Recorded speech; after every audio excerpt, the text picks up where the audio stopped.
నమస్కారం, welcome to I dream ధర్మ మార్గం కార్యక్రమానికి స్వాగతం. నేను మీ విజిత. సనాతన ధర్మం అనే పదం ఒకప్పటి కాలంలో ఎలా ఉన్నా ఇప్పుడు మాత్రం చాలా ఎక్కువగా వినిపిస్తోంది.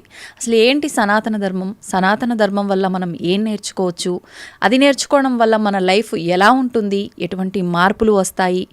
ఇంకొకటి భగవద్గీత అంటే ఎక్కువగా మనం వింటూ ఉంటాం, చనిపోయిన వారి దగ్గర మాత్రమే ఇది ఎక్కువగా ప్లే చేస్తుంటారు అని చెప్పి. నిజంగా భగవద్గీత అంటే ఏంటి, ఇది నిజంగా మరణించిన వారి దగ్గర వినిపించేదా, అసలు ఏంటి దాని ప్రత్యేకత, ఇలాంటి మంచి మంచి విషయాలన్నీ ఇప్పుడు ప్రభుజీతో మాట్లాడి తెలుసుకుందాం. ప్రస్తుతం మనతో పాటు ఉన్నారు. గోవర్ధనికో విలేజ్లోని ఆశ్రమంలో వారి సేవల్ని అందిస్తూ భగవంతుడి యొక్క ధ్యానంలో నిరంతరం కృషి చేస్తూ, నిరంతరం భగవంతుడి ధ్యానంలో ఉంటూ ఎన్నో ప్రాంతాలలో వారి మాటల ద్వారా, వారి ప్రవచనాల ద్వారా అందరికీ అవగాహన కల్పిస్తూ మన సనాతన ధర్మం యొక్క గొప్పతనాన్ని, విలువలని మనందరికీ తెలియజేస్తూ ఉంటారు. వారే ప్రణవానంద ప్రభుజీ గారు. ఇప్పుడు ప్రభుజీతో మాట్లాడి మరిన్ని విషయాలు తెలుసుకుందాం. మంచి మంచి విషయాలు అడిగి తెలుసుకొని మీ అందరికీ తెలియజేస్తాను. హరే కృష్ణ ప్రభుజీ. నమస్కారం అండి. హరే కృష్ణ ప్రభుజీ. ఈ మధ్య కాలంలో, ఒకప్పటి కాలంలో కన్నా ప్రస్తుతం సనాతన ధర్మం అనే మాట ఎక్కువగా వినిపిస్తోంది. నిజంగా ఈ సనాతన ధర్మ పరిరక్షణ బాధ్యత ఎవరిది ప్రభుజీ? మీది, నాది, అందరిది. ఎవరైతే హిందువులు సనాతన ధర్మానికి చెందినవారు అని అనుకుంటున్నామో, ఎందుకంటే ధర్మో రక్షతి రక్షితః అని అన్నారు. మనం ధర్మాన్ని రక్షిస్తే ఆ ధర్మం మనకి రక్షిస్తుంది అని.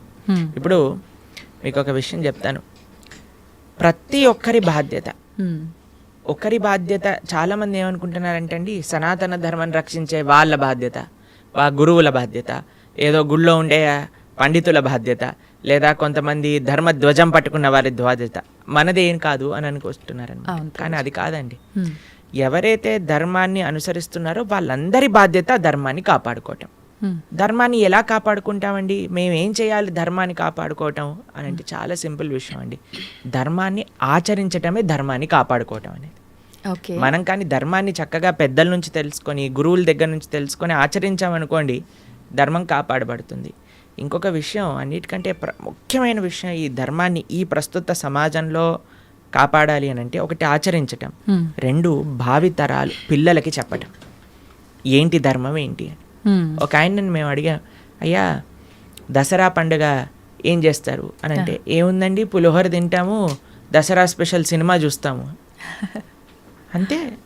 ఇంకా పండగ ఏంటి, అసలు పండగ ఎందుకు జరుపుకుంటారు, ఏం చేయాలి ఆ రోజు, ఏం తెలియదండి. కరెక్ట్. కాబట్టి మనం ఎప్పుడైతే అవి తెలుసుకుంటామో, తెలుసుకొని పిల్లలకి చెప్తాము. మనకి భాగవతంలో ఒకసారి కృష్ణ బలరాములు నంద మహారాజ్ దగ్గరికి వెళ్ళి, నాన్న ఈ ఇంద్ర పూజ చేస్తున్నారు, ఎందుకు చేస్తున్నారు, శాస్త్రంలో ఎక్కడ రాస్తుంది, ఎలా చెయ్యాలి అని అంటే పూర్తి డీటెయిల్స్ చెప్తారు నంద మహారాజ్. చిన్న పిల్లోడు కృష్ణుడు, అప్పుడు అన్నీ నేర్పిస్తారనమాట. అప్పుడు కృష్ణుడు అంటాడు, మనం ఇంద్ర పూజ చేయొద్దు, మనం ఏ దేవతారాధన చేయకూడదు, మనం గోవర్ధనుడి యొక్క పూజ చేయాలి, మనము సాక్షాత్తుగా గోవర్ధనుడు భగవత్ స్వరూపం, ఆయననే ఆశ్రయించాలి అని చెప్తే అందరూ కూడా కృష్ణుడు మాట విని గోవర్ధన పూజ చేస్తారనమాట. కాబట్టి ధర్మాన్ని కాపాడాలి, సనాతన ధర్మము, హైందవ సనాతన ధర్మాన్ని రక్షించాలి అని అంటే మనం ప్రాక్టీస్ చేయటం ఒకటైతే, పిల్లలకి నేర్పించటం మరొకటి. ఓకే. ఈ రెండూ కూడా చాలా చాలా ముఖ్యం మనకి ఈ సమాజంలో సనాతన ధర్మ పరిరక్షణ చేయటము. అయితే ప్రభుజీ, మనం ఇవి ఆచరించాలి అని అంటే తెలుసుకోవాలి, తెలుసుకున్నవి ఆచరణలో పెట్టాలి అని అంటే మనం నిత్యం, అంటే పొద్దున్న లేచిన దగ్గర నుంచి భగవంతుని స్మరణలో ఉండాలా? అసలు ఎవరిని స్మరించుకోవాలి, ఏ రకంగా స్టార్ట్ చేయాలి డే అని? చూడండి, ఒక రోజు మనకు వచ్చింది అంటే అది భగవంతుడి యొక్క కృప వల్లే కదండి. అవును. ఈరోజు మనకి ఈ జన్మ వచ్చింది అని అంటే స్వామిని స్మరించాలి. హరి హరి హరి హరి అని అంటాం మనం, హరి అష్టకము అని అంటాం అనమాట. హరినామస్మరణతో ప్రారంభం చేయాలి రోజు అని చెప్తారు. భగవంతుడికి, మన ఆచార్యులకి, గురువులకి అందరికీ ఒకసారి నమస్కారం చేసుకోవాలి. పృథ్వీని నమస్కరించాలి, ఎందుకంటే ఆవిడ మన జనని. కానీ ఆవిడ మనల్ని భరిస్తుంది కదండి. మనం ప్రతిరోజు అడుగు పెడుతూ ఉంటాం పృథ్వీ పైన, వివిధ రకములైన కృత్యములు చేస్తూ ఉంటాం అనమాట. కాబట్టి ఫస్ట్ లేవంగానే, ఎంతమందికి అలవాటు ఉందో లేదో తెలియదు కానీ ఫస్ట్ లేవంగానే భూమాతను స్మృశించాలి. శ్లోకములు ఉన్నాయండి, శ్లోకములు నేర్చుకోగలిగితే నేర్చుకోండి. కానీ ఆ భావన, అమ్మా నీ పైన అడుగు పెడుతున్నాను కదా, మమ్మల్ని క్షమించు, మమ్మల్ని రక్షించు అనే ఒక భావనతో మనము నేలని స్పృశించి నమస్కరించుకోగలిగితే అది చాలా అద్భుతమైన విషయం అన్నమాట. దాని తర్వాత మనం భగవంతుని స్మరించి పృథ్వీని స్పృశించి నమస్కరించుకొని మన గురువులకి ఆచార్యులకి నమస్కారం చేసుకొని, మీకు ఒక విషయం చెప్తాను, అన్నిటికంటే ముందు 2 అక్షరాలతో ప్రారంభమయ్యేది రోజు పూర్వకాలంలో, హరి అని. ఇప్పుడు కూడా 2 అక్షరాలతో ప్రారంభం అవుతుంది, కాఫీ అని. కరెక్ట్. కాఫీ అనకుండా పక్కన పెట్టి హరి అనటంలో నిద్ర లేవాలి. ఓకే. నిద్ర లేచిన వెంటనే స్నానం ఆచరించాలి. మీకు ఆ విషయం తెలుసా అండి? స్నానం అనేది సనాతన ధర్మంలో చాలా ముఖ్యమైన విషయం. మనము చాలామందికి అర్థం కాదండి, స్నానం లేకుండానే రోజును ప్రారంభం చేసేయటము, వంటింట్లోకి వెళ్ళిపోవటము, తర్వాత టిఫిన్ చేసేయటము, ఇలాంటివన్నీ చేస్తూ ఉంటారు. చాలా పెద్ద తప్పది. మనం ప్రొద్దున లేవంగానే భగవంతుని స్మరించుకొని ముందు చేయవలసింది స్నానము. స్నానంలో కూడా గంగే చ యమునే చైవ గోదావరి సరస్వతి నర్మదే సింధు కావేరి జలేస్మిన్ సన్నిధిం కురు, అన్ని నదులను కూడా గంగా జలమును యమునా జలమును మనం స్మరించుకొని స్నానం ఆచరించాలి. మీకు ఇంకొక విషయం చెప్తాను, చాలామందికి తెలియని విషయం. మన ధర్మం మనకి చెప్తుంది, స్నానం ఆచరించేటప్పుడు వస్త్రం లేకుండా స్నానం ఆచరించకూడదు. మనము ఒక బట్ట కట్టుకొని స్నానం చేయాలి. అది ఆ నీటికి, ఆ దేవతకి మనం ఇచ్చే గౌరవం అన్నమాట. కాబట్టి స్నానం ఆచరించేటప్పుడు అపవిత్ర పవిత్రోవ సర్వావస్థాన్ గతోపివ యత్స్మరేత్ పుండరీకాక్షం సబాహ్యాభ్యంతర శుచి పుండరీకాక్ష పుండరీకాక్ష పుండరీకాక్షాయ నమః శ్రీ విష్ణు శ్రీ విష్ణు శ్రీ విష్ణు భగవన్నామ. ప్రొద్దున లేచినప్పటి నుంచి భగవన్నా, స్నానం ఆచరించేటప్పుడు భగవన్నాం, భగవంతుడి ముందుకెళ్ళి భగవన్నా, రోజంతా భగవన్నాం. ఎంత మనము భగవంతుడి యొక్క నామంతో మనము కనెక్షన్లో ఉన్నామనుకోండి, అంత మనకి స్పిరిచువల్ ఎనర్జీతో మనం రీఛార్జ్ అయిపోతాం అనమాట. మనకు ఆ స్ట్రెంగ్త్ వస్తుంది. మన రోజులో ఉండే ఆ ఒడిదుడుకులు అన్నీ ఉంటాయి కదండి, వాటన్నిటిని ఎదుర్కొనే ఒక శక్తి మనకి భగవన్నామస్మరణతో వస్తుందన్నమాట. కాబట్టి ప్రొద్దున లేచాక హరినామస్మరణ, దాని తర్వాత చక్కగా మనం చేయవలసినది స్నానం, దాని తర్వాత భగవద్ ఆరాధన. ఇవి చేసేసుకున్నాం అనుకోండి, మనం ప్రొద్దున లేవంగానే ఫోన్కి ఛార్జింగ్ పెట్టేస్తాం కదా, అలా మన శరీరం ఛార్జ్ అయిపోతుంది ఇవి చేసేసుకున్న. దాని తర్వాత రోజులో ఉండే మన కార్యక్రమాలన్నీ కూడా మనం చేసుకుంటూ ఉండొచ్చు అనమాట. ఓకే. అయితే ప్రభుజీ, మనం ఆచరించే స్నానం ఎంతో ఇంపార్టెంట్ అని చెప్పి మీరు చెప్పారు. అది ఆచరించడం ఒక ఎత్తు అయితే సమయం కూడా ఇంపార్టెంట్ అని చెప్పి అంటుంటారు కదా ప్రభుజీ, ఏ టైంలో స్నానం ఆచరించాలి అని చెప్పి, అది ఎలా చూసుకోవాలి? మనము మన శాస్త్రాలు చెప్తున్నాయి, బ్రహ్మ ముహూర్తంలో నిద్ర లేవాలి అని. అంటే సూర్యుడు వచ్చే ముందు. ఓకే. ఇప్పుడు మీకు ఒక విషయం చెప్తాను. మీ ఇంటికి ఒక గెస్ట్ వస్తున్నారు అనుకోండి, సరే ఈరోజు మీకు పండగ రోజు మీరు ఏం చేస్తారు, అరే ఈరోజు పండగ త్వరగా లేవాలి, త్వరగా లేసుకొని కార్యక్రమాలన్నీ చేసుకొని నైవేద్యాలన్నీ తయారు చేసుకొని మనం త్వరగా ఈ పండుగని ముగించుకోవాలి, అమ్మవారి పూజ చేసుకోవాలని మీరు అనుకుంటారు, అవునా కాదా చెప్పండి? లేదా ఒక గెస్ట్ వస్తున్నారు అనుకోండి, సపోజ్ మీ గురువు గారు రేపు మీ ఇంటికి వస్తున్నారు అన్నారు అనుకోండి, మీ గురువు గారు ఇంటికి వచ్చాక బయట నాక్ చేశాక మీరు లేచి స్నానం చేసి రెడీ అవుతారా? లేదా ఆయన వచ్చే ముందే అన్ని సదుపాయాలన్నీ కూడా సక్రమంగా చేసుకొని పెట్టుకుంటారా చెప్పండి? వచ్చే ముందే చేస్తాం, అంతే కదండి. ఎవరైనా గెస్ట్ వచ్చినా, మన ఇంటి గురువులు వచ్చినా, ఎవరో ఒకళ్ళు అలా చేసుకుంటాం కదా. సూర్య భగవానుడు ప్రత్యక్షంగా మనకి భగవంతుడి యొక్క స్వరూపం మనకి దర్శనమిస్తున్నారు. ఆయన ప్రతిరోజు ఉదయించే ముందే మనం నిద్ర లేవాలి, దాన్ని బ్రహ్మ ముహూర్తము అని అంటారు. సూర్యోదయం కంటే ముందు మనం నిద్రలేచి మన యొక్క స్నానాది కార్యములన్నీ పూర్తి చేసుకొని మనం రెడీగా ఉండాలి సూర్యుడిని స్వాగతించడానికి. మన యొక్క భగవన్నామ స్మరణ చేసుకుంటూ మనం రెడీ అయిపోతాం అనమాట. అందుకే సంధ్యావందనాది కార్యక్రమములు మనం ప్రొద్దున పూట, మధ్యాహ్నం పూట, సాయంకాలం పూట 3 పూటలు చేస్తాం అనమాట. ఆయన ఎవరికి చేస్తున్నాము అని అంటే సూర్యమండలంలో మధ్యలో ఉన్న భగవంతుడికి మనం చేస్తున్నాము. కానీ ఆయన మనకి భగవంతుడిని దర్శింపజేసే ఒక ప్రత్యక్షమైన క్యారియర్.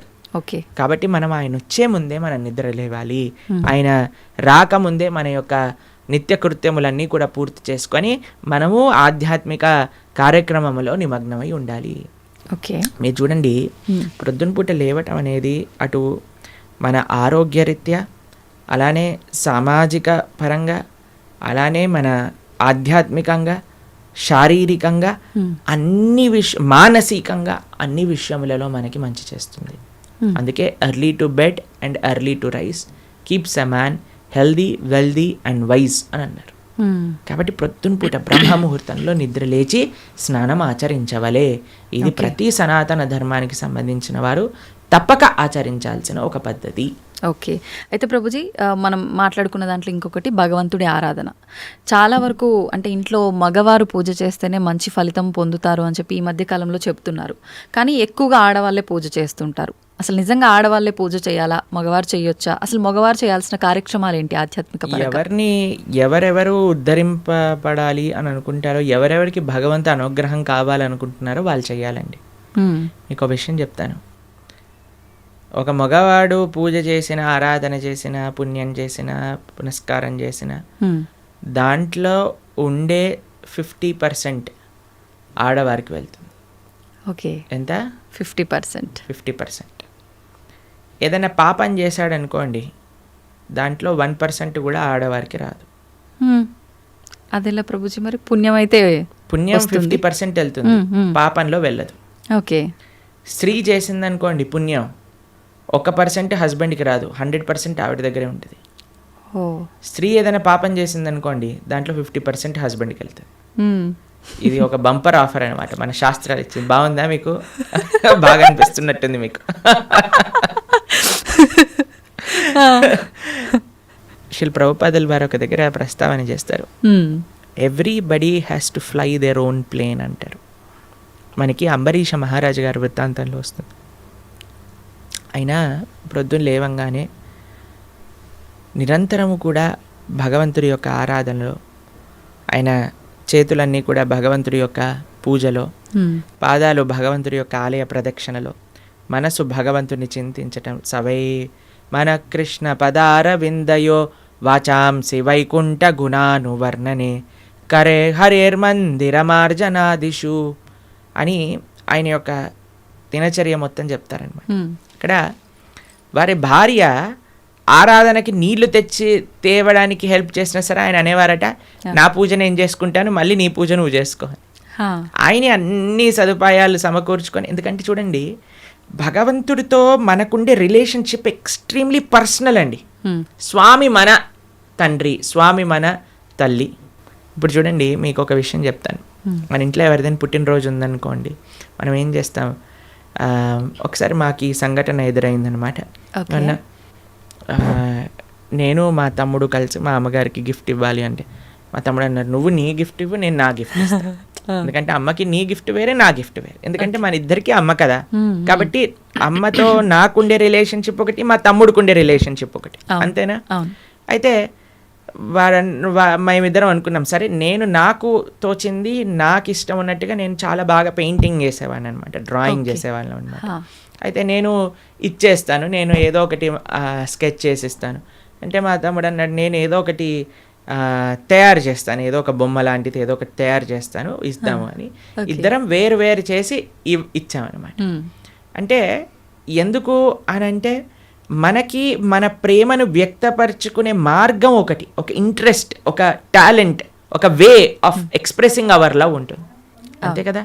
అలానే భగవంతుడితో కూడా ఒక భర్త తన కర్తవ్యం, అరే నేను భగవంతుడి యొక్క మార్గంలో, నాకు భగవంతుడు అవసరము, అందరికీ భగవంతుడు అవసరమే కదండి. ఆయన అందరికీ తండ్రి, తల్లి, పిత, పరమాత్మ అందరికీ ఆయనే.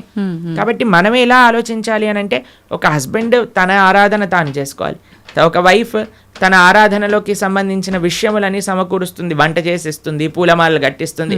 దాని తర్వాత వారి హస్బెండ్ వెళ్ళిపోయాక వైఫ్ తన ఆరాధన తాను చేసుకుంటుంది, పిల్లలు వచ్చి దండం పెట్టుకుంటారు, ఏదో అమ్మ నాన్నలకి ఇద్దరికి హెల్ప్ చేస్తారు, అందరు కలిసి ఆరాధన ఒకటి ఉంటుంది, ఒక్కొక్కళ్ళు కలిపి ఆరాధన ఉంటుంది అన్నమాట. కాబట్టి ఏదో స్త్రీలు చేస్తే ఇల్లంతా బాగైపోతుంది అనే భ్రమలో నుంచి బయటపడండి, మీకు 1% పుణ్యం రాదు.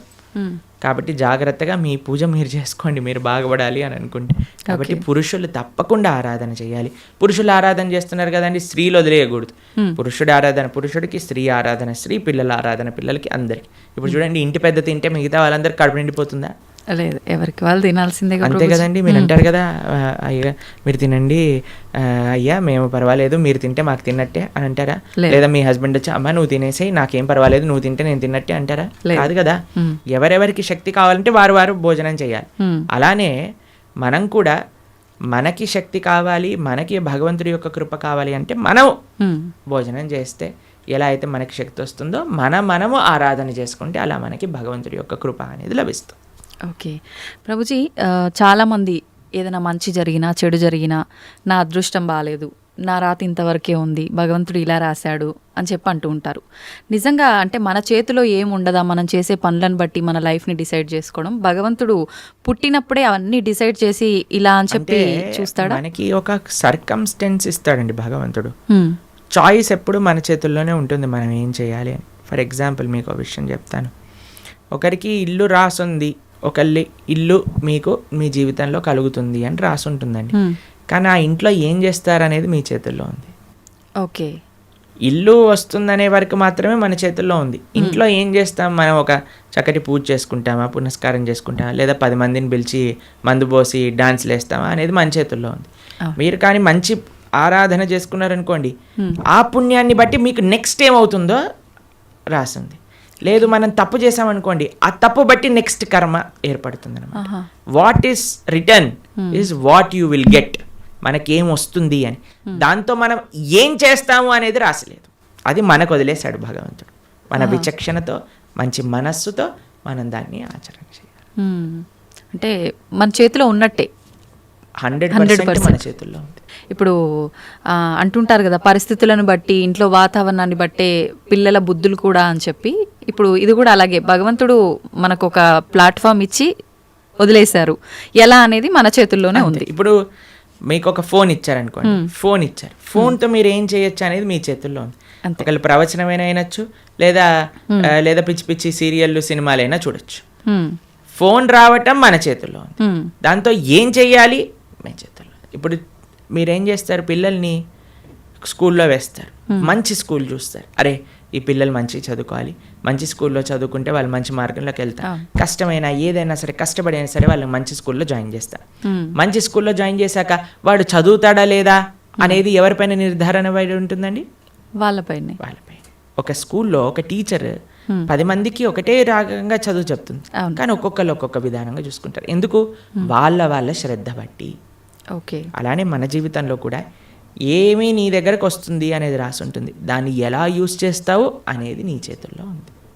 ఓకే ప్రభుజీ, అంటే దీని ఆధారంగా తీసుకుంటే అంతా మంచిగా ఎక్కువ డివోషనల్ సైడ్ ఉండి అన్ని మంచి పనులు చేసి న్యాయంగా ఉన్న వాళ్ళు కూడా చాలామంది ఇబ్బందులు పడుతున్న వాళ్ళని కూడా చూస్తున్నాం కదా. మరి భగవంతుడు అలాంటి వాళ్ళకి ఎందుకు సపోర్ట్ చేయడంటారు? మీకు ఒక విషయం చెప్తాను, చాలా జాగ్రత్తగా ఆలోచించవలసిన విషయం.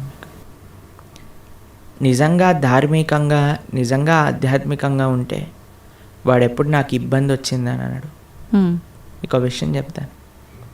మా అమ్మమ్మ ఆవిడ పెద్దజీయర్ స్వామి వారి యొక్క శిష్యులు అనమాట. అయితే చాలా వృద్ధురాలు, 85 years దాటిపోయి ఉంటుంది. నడిచేటప్పుడు ఇలా వంగిపోయి నడుస్తారనమాట, మొత్తం ఇలా కిందికే చూస్తారు ఆల్మోస్ట్గా. చాలా ఆరోగ్యం అస్సలు బాగుండదన్నమాట. అయితే మాకు ఒకసారి ఫోన్ చేశారు. ఫోన్ చేశాక ఆవిడ రోజు ఒక 6-7 గంటలు భగవన్నామ స్మరణ చేస్తారు. విష్ణు సహస్రనామం రోజు 2 పూటలు చదువుకుంటారు, గీతా పారాయణ చేస్తారు, అన్నీ చేస్తారు. ఒకసారి నాకు ఫోన్ చేశారు, ఆ అమ్మమ్మ యొక్క ఆరోగ్యం అస్సలు బాగాలేదు, ఫోన్ చేసి ఆవిడ యొక్క ఆరోగ్యం బాగా అవ్వాలి, భగవంతుడికి ప్రార్థన చేస్తున్నానని చెప్పు అని అన్నారనమాట.